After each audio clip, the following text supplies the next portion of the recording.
늙은 어머니의 치매를 고친 연불가피 이야기해 드리겠습니다. 그렇게 이제 그 노모가 이제 출가해가지고 사는 비구니 스님이 자기 어머니가 걸려가지고 치매에 걸렸다는 말은 소문을 한번 들었는데 가서 직접 본 적은 없어요. 그래서 어느 날 그 고향 집을 지나가는 길이 있어서 그 집에 들려서 어머니를 뵀어요. 그 어머니 치매에 걸려서 오랜 생활을 힘들게 보냈다는 얘기를 사연을 다 듣고 또 워낙 나이 연세도 많으시고 병세가 그 치매의 병세가 나아질 기미가 보이지 않아서 이제 주변에 모시고 있던 오빠가 모시고 있던 언니라 그러나요? 그 부부가 그 어머니를 모시는데 지쳐가고 있는 중이었어요. 그러던 어느 날 이 동생인 비구니 스님이 모처럼 집에 들어와서 집에 그 모습을 보고 단단히 결심을 하게 됩니다. 내가 그래도 출가해가지고 도를 깨닫고자 하는 사람인데 어머니의 평온과 안락을 위해서 정말로 정성을 다해서 한번 간절하게 염불하면서 기도 한번 해보자 하고 각오를 하게 됐어요.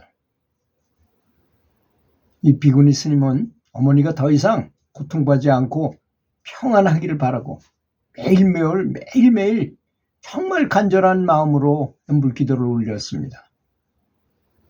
매일매일 나무야불 타불을 정성스럽게 부르며 스님은 연불 정진을 했습니다.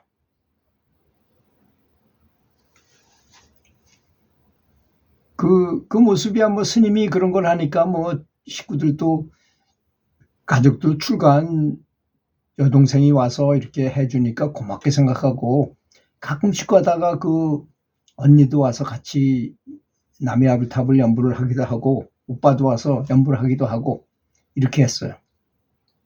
그렇게 수많은 날이 지나가던 어느 날 밤 꿈속에서 스님은 평소처럼 정성을 다해서 연불을 하고 있었습니다.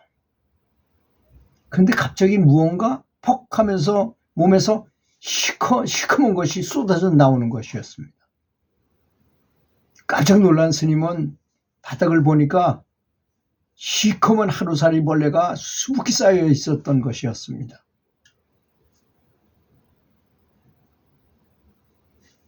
꿈속에서도 그걸 당황하잖아요. 몸에서 이런 게 다 나오나 하고 깜짝 놀라잖아요. 자기 몸이 이렇게 지저분한가 이런 생각이 들면서 어찌해야 할 바를 모르고 있는데 갑자기 어디선가 손이 하나 쏙 장삼자락으로 손이 나와가지고 장삼자락으로 벌레들을 빗질하듯이 싹 걷어가지고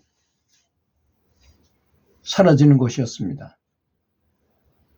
그렇게 한참을 쓸어내더니 벌레들은 다 사라지고 방바닥은 아주 깨끗해졌어요.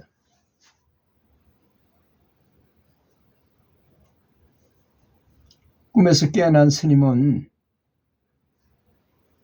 기분이 아주 너무 좋았어요. 하여튼 뭔가 확 사라진 거 하는 느낌도 들고 기분도 좋고 그런데 놀라운 일이 벌어지기 시작했습니다. 노모의 치매 증세가 호전되기 시작하더라는 것입니다. 지금은 그렇게 사라져가지고 점점 정상을 회복하더니 얼마 지나지 않아가지고 지금은 그 지독했던 치매, 너무나 지독한 치매였다 그래요. 근데 흔적도 없이 사라져서 아주 건강하고 행복한 삶을 살고 계시는데 지금은 오히려 내가 죽으면 극락왕생을 해야지 우리 딸이 비구니 스님인데 나를 위해서 이렇게 기도해 주는데 우리 같이 좀 기도해가지고 딸한테 자세히 물어봐요. 그래서 어머니랑 같이 비구니 스님과 같이 연불을 하다가 어느 날 어머니가 침대에서 일어나서 저 멀리를 쳐다보는 거예요. 이렇게 두리만 하면서. 한참을 그렇게 서서 계시더니 딸인 비구니 스님한테 얘기를 했어요. 나 극락세계를 봤다? 그러면서 극락세계에 대해서 얘기를 하는 거야. 구름 속에 있는데 내가 다 없어지고 이 침대도 없어지고 극락세계가 바로 내 앞에 이렇게 쫙 있어가지고 그걸 봤다고 자세히 얘기를 하는데 미군의 스님도 그걸 보고 너무나 기분이 좋았죠. 어머니가 극락세계를 이제 가는 거는 확정적이구나 하는 생각을 하게 됐다고 합니다. 그렇게 이제 완벽하게 지독한 치매가 사라지게 되고 그 스님은 다시 절로 돌아가셨다 그래요. 그 다음부터 이제 어머니와 아들과 며느리가 모이면 셋이서 계속 남의 아불타불 연부를 계속하는 습관을 갖게 됐다고 합니다. 그러니까 제가 늘 말씀드리지만 연부를 하면서 아주 감사하면서 이런 체험까지 있게 되고 연부를 계속하게 되면 행복 호르몬이 펑펑 쏟아지고 항상 최적화 상태를 유지하게 돼요. 그러니까 있던 병도 없어지고 하는 일마다 잘 되게 돼 있고 가정은 아주 편안하게 돼 있는 것입니다. 그래서 운칠기삼이란 말이 있는데요.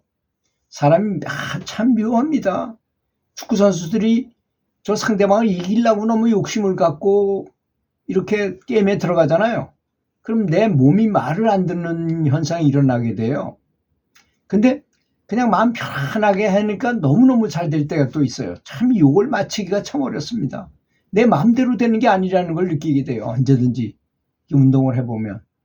저는 매일 아침에 테니스를 치는데 어떤 날은 별로 힘들지 않은데도 상대방을 쉽게 이기기도 하고 어떤 날은 또 최선을 다해서 쳤는데도 저쪽 편한테 이상하게 게임도 안 되게 지기도 하고 그래요.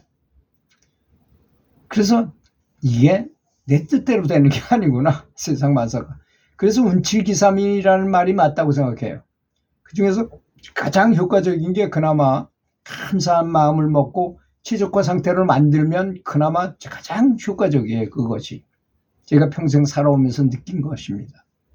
그래서 제가 테니스 감독일 때는 선수들이 나가면 부서가 얼어가지고 게임을 못하는 경우가 너무너무 많아요.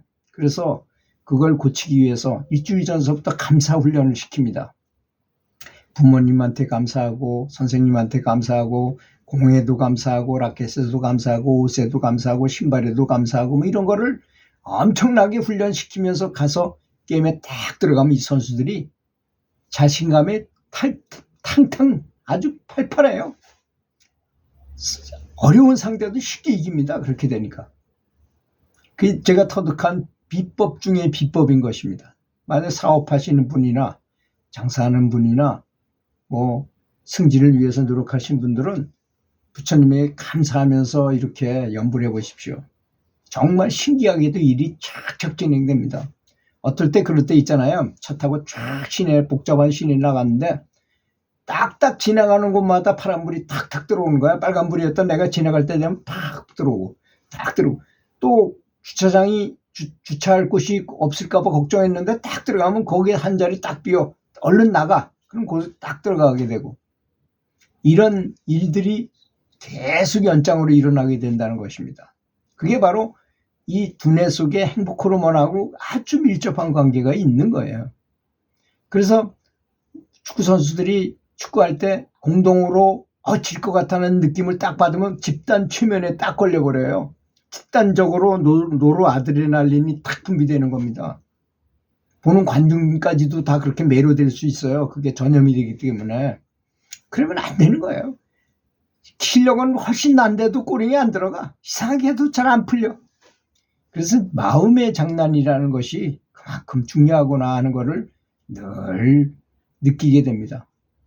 그래서 마음이 일체유심조란 말이 정말 너무나 맞는 말이구나 하는 거를 항상 일상생활에서도 항상 느끼게 됩니다.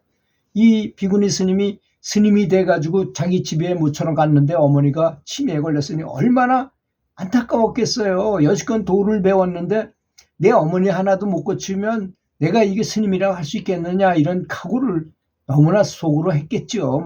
남 누구한테 말은 안 했지만 그 연부를 아주 정말 죽자살자하고 열심히 하신 것입니다.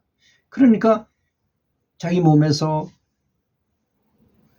벌레 같은 게 다 수북이 떨어지더니 그 벌레를 다 치우고 나니까 어머니 병이 싹 사라지고 업장 소멸을 꿈이잖아요. 그게 바로 이런 꿈을 자주 꿔야 된다고 저는 생각합니다. 그렇게 되면 일이 잘 순풍처럼 잘 수풍에 돛담배처럼 잘 풀리게 되는 것입니다.